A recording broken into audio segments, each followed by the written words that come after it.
And now we go to Barcelona and we welcome Nicolas Fursley, who's director of the EU ASEAN Center. Thank you very much for being with us.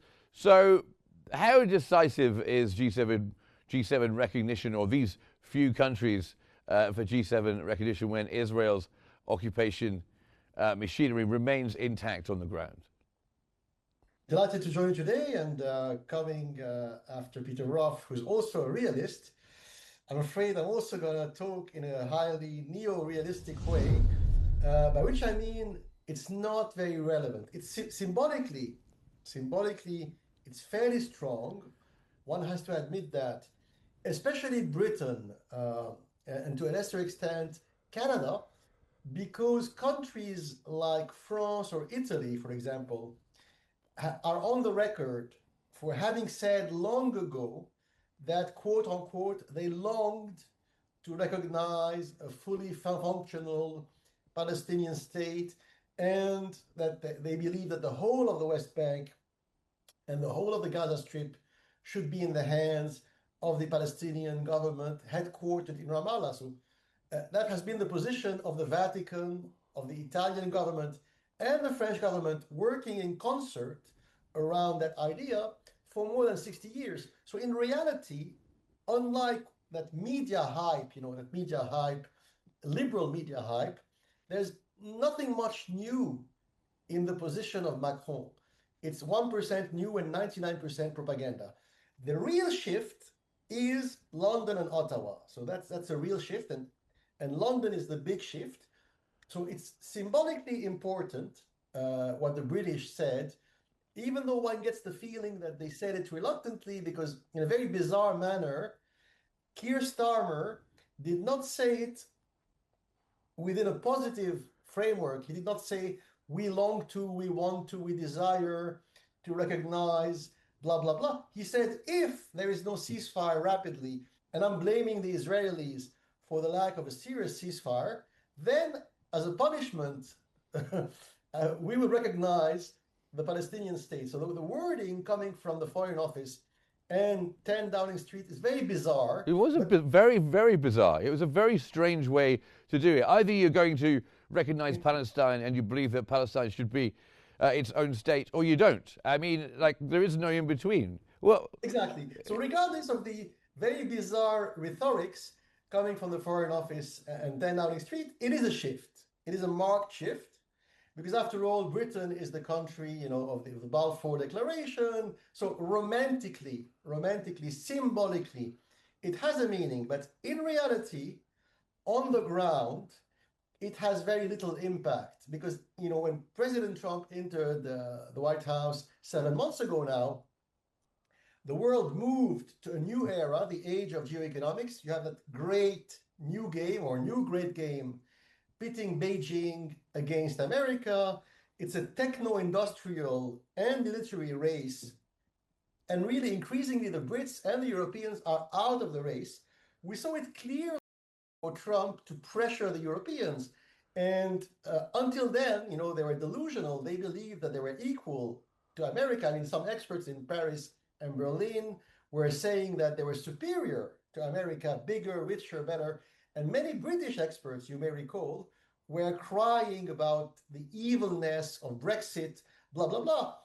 But that was all 5 days ago. 4 days ago, after the Aberdeen summit, which was a disaster for Europe, clearly reality, it's a reality check. And that reality is showing, people are starting reluctantly to understand that in that new era, that age of geoeconomics, it's another word, another way to term the same thing, Europe and Britain have little influence at home. So, being a realist, what would I tell you? If you're a realist, you believe that before defending the others far away, you should be able to defend yourself, right?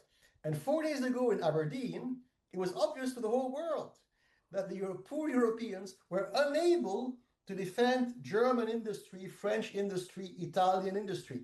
So if you can't defend your own continent or your own nation, it's very unlikely, if you're a realist, to believe that 5,000 kilometers away in Jericho or Bethlehem, you will defend the Palestinian cause. Okay, okay, and I know Ursula von der Leyen got some backlash since we last spoke after her performance with Trump. But let me just come to France and France recognizing Palestine. Why has Macron done this? And is that a popular move in France? I know you spend most of your time in Paris. It's ambiguous. I would say it's not really popular, but it's not unpopular either. So what I'm coming at is for most segments of the French public opinion, it is not an important issue.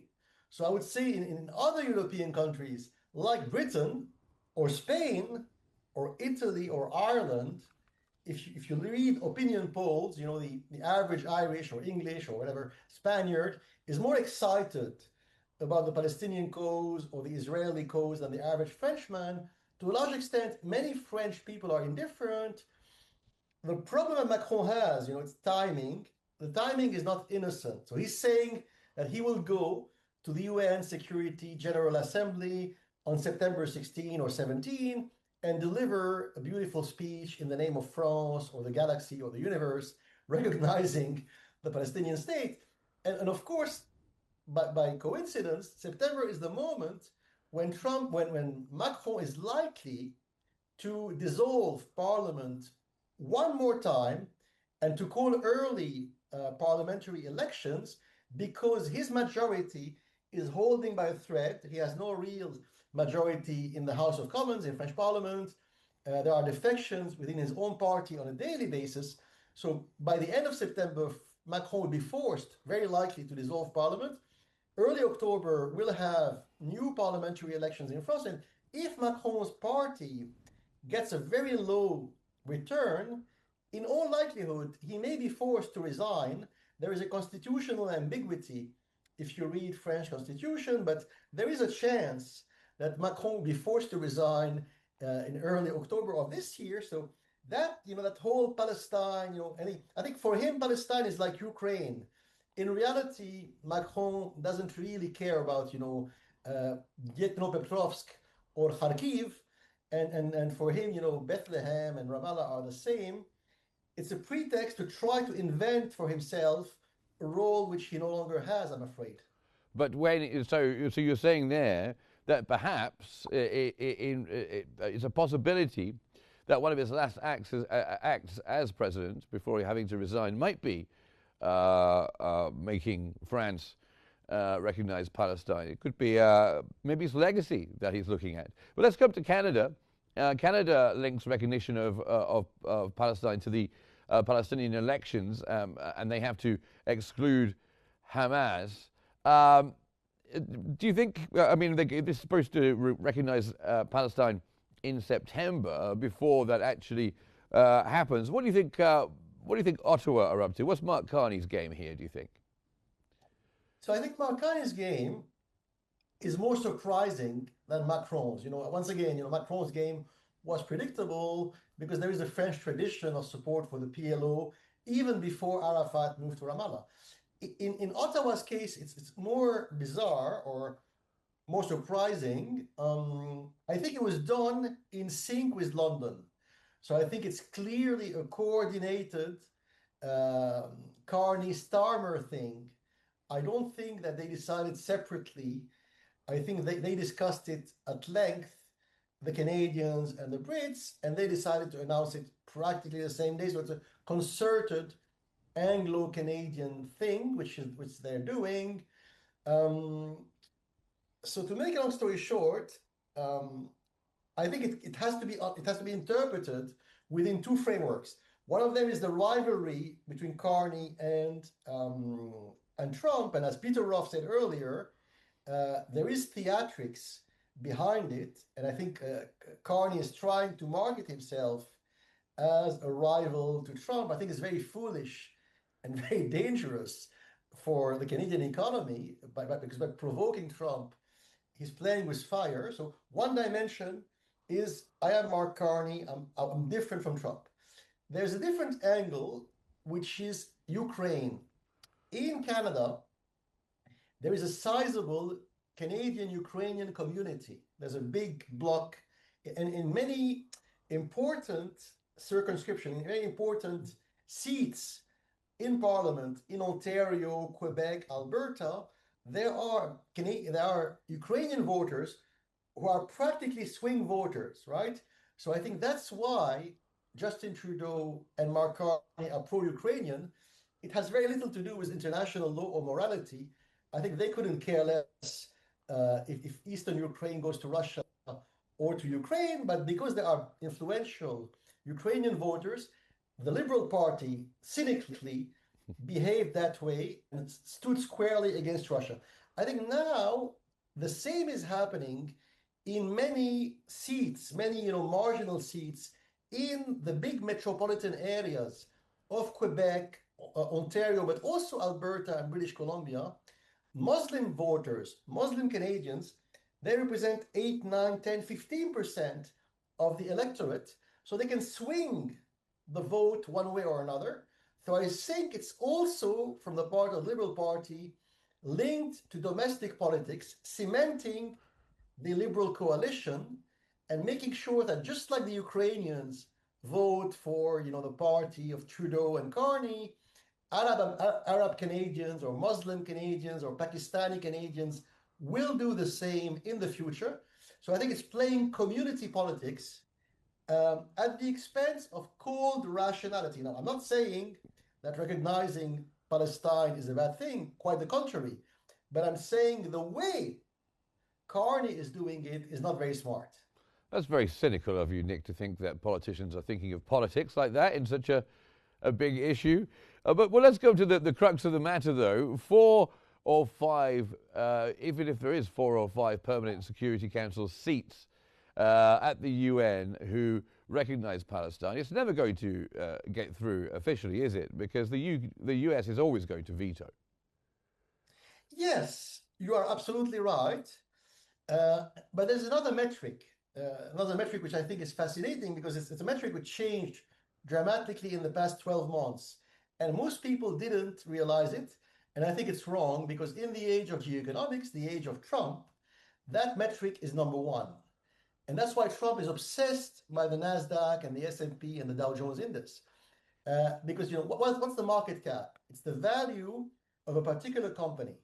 And if you apply that concept to a national stock exchange, it's the value of all companies in a particular country. Something happened dramatically in the past few weeks, really. One American company called NVIDIA alone, its market cap is now bigger than the combined market caps of all British, German, French, Italian, Spanish companies. That is amazing. If you add to that Microsoft, you have now 2 American companies for the first time in history, NVIDIA and Microsoft. Together, the value of these 2 American companies is more than the value of all the companies in Dublin, London, Berlin, Frankfurt, Paris, Milan. That is something much more important than the number of seats you have at the Security Council, because if you're a dwarf, if you're a tiny little dwarf in the field of economics and finance, you cannot be a superpower. That's a lie. So the fact that Britain and France, have permanent seats at the UN Security Council is beautiful, but it's increasingly meaningless, especially that the UN Security Council is broken. Why is it broken? Because of the Ukraine-Russia war, because of the aggressive expansion of NATO into Eastern Europe, which is illegal. Because why is it illegal? Because there was a deal signed by the French and the Brits and the Germans telling the Russians, don't worry, we will never expand NATO eastward. And of course, they did the opposite. So that is why today there's no trust. And when there's absolutely no trust, the UN Security Council itself is not functioning normally. I mean, even in the Cold War, even in the darkest days of the Cold War, during the Vietnam War and during the Soviet-Russian invasion of Afghanistan, very low points, or the Cuba Missiles Crisis, extremely low points of the Cold War, the UN Security Council kept on functioning Okay. quite well, actually. So basically, but now it worked in the worst of times, but now it's not quite fit for purpose. I'm afraid we have to leave it there. But thank you so much for joining us here, as always, on the program, Meher Nicola Fursley. Thank you very much indeed for being here with us.